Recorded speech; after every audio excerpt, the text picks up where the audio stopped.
Welcome to the Jones Gallery Lecture Series. I'm Sarah Jones, the curator at Jones Gallery. Today's video is an overview of the Uffizi Gallery in Florence, Italy, and includes some of my recommendations on what to see, plus some advice on how to work your way through this rather substantial and significant art collection. My preamble to this video will be my standard art museum advice that I always give to my audiences or to my students, and that's to treat museums like this or these vast art institutions almost like a treasure hunt. So have a few works in mind if you can, that works you're interested in and that you would like to seek out. Otherwise, it can be a very exhausting and overwhelming experience. And I think knowing, okay, you know that you're interested in Botticelli. We'd like to go see Botticelli's Primavera, or you're interested in Leonardo. So we're going to seek out Leonardo's Adoration of the Magi. And knowing that before you go will give some focus to your excursion. Plus, that'll be really rewarding when you do find these works and have some time to linger over them, and just trust me, it'll make it more meaningful. The other little piece of advice I'll give is to not beat yourself up if you miss sections of the museum or you skip by sections that don't interest you. That goes for any museum. It's okay. I skip sections also. And also take as many breaks as you can or as you want. There is a great cafe on the roof of the Uffizi, and you can sit kind of outside on this patio and overlook the Duomo and overlook the rooftops of Florence, and it's really, really lovely. Whenever I'm in a museum like this, I take a break every hour or so and just relax for a bit. It's hard work. It's hard work looking at all of this artwork. It's really exhausting for your brain. So go easy on it. Go easy on your brain. So just a bit about the Uffizi, and then we'll dive into the collection itself and some of my favorites. This building itself, we're looking at the exterior of the building here visible from the Arno. We were on the other side of the Arno looking across at the Uffizi structure, the building. The main entrance, it faces out onto the Piazza della Signoria. And then there are these two large wings that kind of go to the right and the left here. And the art collection is stored or held on the first and second levels. It was built in the late half of the 1500s by Giorgio Vasari. That Vasari, famous for his biographies of the artist, the lives of the artists. He was an architect also. They do have a vast collection of ancient sculptures, so Greek and Roman works, and the collection extends from that ancient period all the way through to the modern era. But really, the part of the Uffizi collection that makes it so significant and worthwhile is its collection of works from the late Italian Gothic period, from Siena and Florence, and then through the early Renaissance period, the Florentine Renaissance, and concluding with the High Renaissance and works by artists like Leonardo, Raphael, and Michelangelo. There's what makes this so interesting is that there's really no set date generally when art historians are talking about, the Italian Gothic and then the Italian Renaissance. It's hard to say, well, the Renaissance started on this date. There's kind of a amorphous or ephemeral kind of shift that starts to happen. And so we see some elements of the Renaissance in the late Gothic, and then we see some elements of the Gothic in the early Renaissance. And what you can see unfold in front of you in the Uffizi is this transition period. And it's really, really fascinating. And so the first work that I'll recommend that you see, this will be usually at the beginning of your visit. I would take the route through the museum that the museum guide itself suggests. It lays out the work chronologically. So this will be probably something you'll see early on. You can't miss it. It's enormous. This is Duccio's Rucellai Madonna. You can see that 4.5 meters high. Duccio was part of the late Gothic period in Siena. And you can see where the works in this room and kind of adjacent rooms will look quite medieval to your eyes, to our eyes. So lots of gold leaf background. The kind of the flattening or the decorative nature of the surfaces, the kind of naturalistic rendering of the human body and the human forms. But what's interesting here, and again, these little elements that you're starting to see shift in this late Gothic period, is the beginning of the attention to the human form here. So there is some weightedness to for instance, the Madonna's body. You can see that knee protruding. There's some modeling around the drapery. There's some interest. So Duccio is interested in how the drapery would fall over the knee in real space. And notice too the angels. They're all a little distinct. Their expressions are I mean, there's not a vast range, but there are elements of individualism to them. So they're not simply decorative anymore. That Duccio is exploring individualistic expression and the treatment of the human body and the human form here. Another late Gothic artist to watch for and a work to watch for I recommend is Simone Martini's Annunciation from about 50 years later, 1333. Once again, this will look like a medieval work to us, mainly due to that gold leaf background.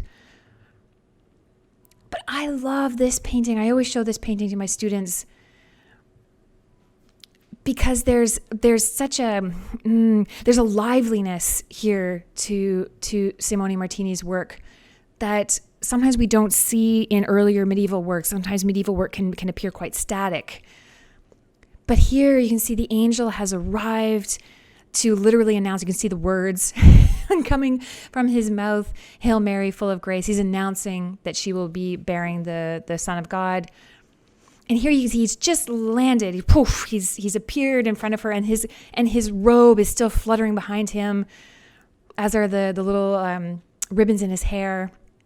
And Mary, I know her expression it looks rather stoic to our eyes, but you can see from her gesture and the way that Simone Martini has portrayed her body that she's recoiling back from him in surprise.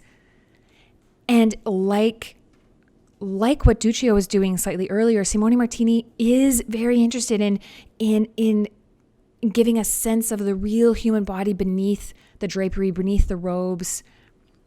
And he's trying to approximate a three-dimensionality to the space, give depth to the space. You can tell there's something linear perspective hasn't been discovered or rediscovered by Brunelleschi at this point.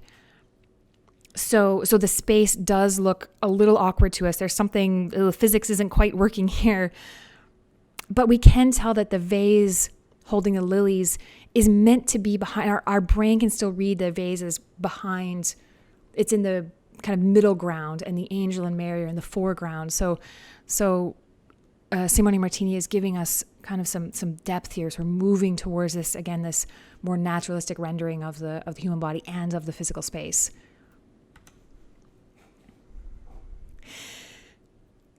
You'll move out of the late Italian Gothic and into the early Renaissance, the Florentine Renaissance, and the real blockbuster, the showstopper of the Uffizi collection is, of course, this painting by Botticelli, The Birth of Venus.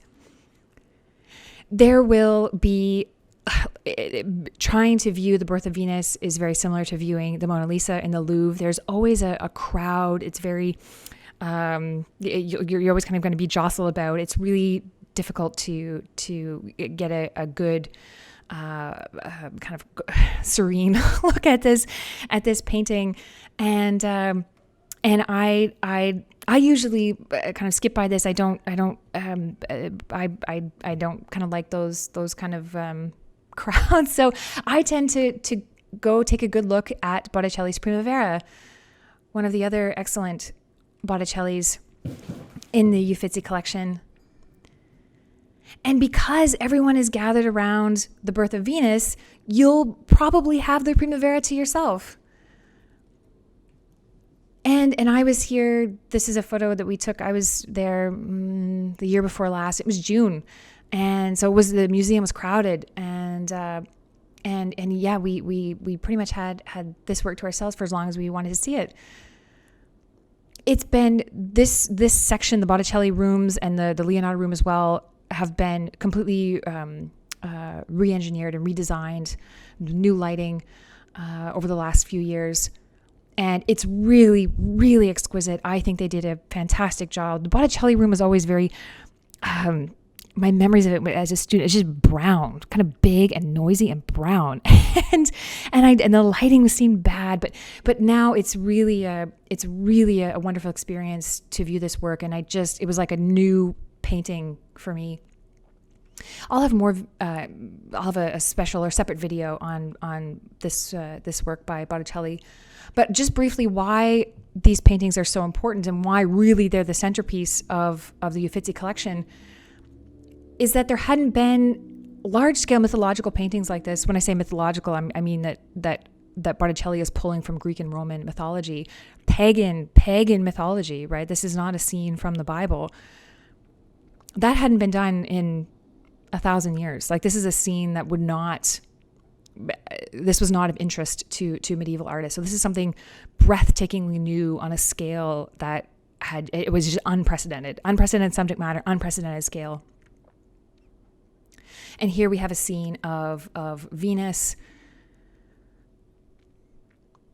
in her garden, and there's a figure of the god Mercury is on the far left, poking away at a cloud, telling the cloud to disperse. The three graces are twirling about, usually accompanying Venus and Mercury.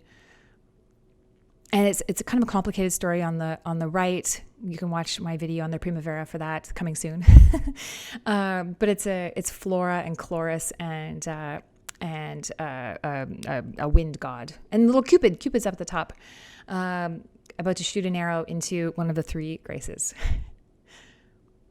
Botticelli's work represents kind of the poetical, or the fascination in the Renaissance, the early Renaissance, with the idea of the human form and beauty of the human form. There was also simultaneously a resurgence in interest, or renewal of interest in science and kind of discovery of the human anatomy and attention to the human form, and ideas like linear perspective and the true kind of naturalistic rendering of three-dimensional spaces on a two-dimensional surface. And we can see that here very clearly with Verrocchio's baptism of Christ. Look at the attention to detail of the anatomy and the musculature here with the figure of Christ. Why it's marked Leonardo? This is this is an important painting because it's one of the first instances we can see of what we think is Leonardo's actual hand. Leonardo was an apprentice to Verrocchio, and the little angel on the far left, the bottom left, we think that was executed by Leonardo in assisting Verrocchio. And you can tell it's very, the little curls, little angelic curls are very Leonardo-esque. Leonardo loved little curls. So that's what we see here.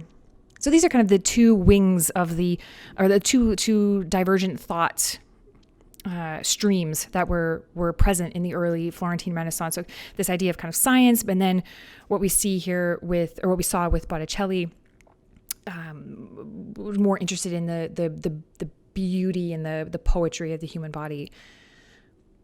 And then both of these ideas coalesce with artists of the high Renaissance. So artists like Leonardo, Raphael, and Michelangelo. And the Uffizi has really, really stunning work by all three of those artists. This one is one of my favorites. Again, I'll have a video just on this work in far greater detail. But this is Leonardo's Adoration of the Magi. And you can see it's unfinished.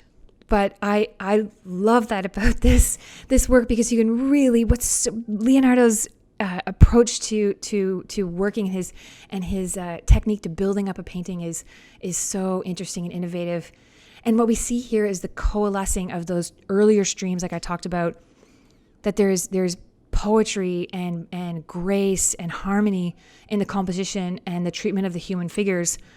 But there's also attention to these new scientific discoveries like linear perspective and the naturalistic rendering of the space.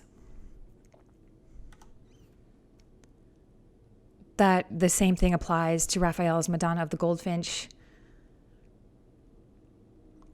I always use this painting when I'm trying to convey to my students what the High Renaissance is all about, and I'm always yammering about ideas of dignity and clarity of composition and harmony and balance, and that's very much what we see here.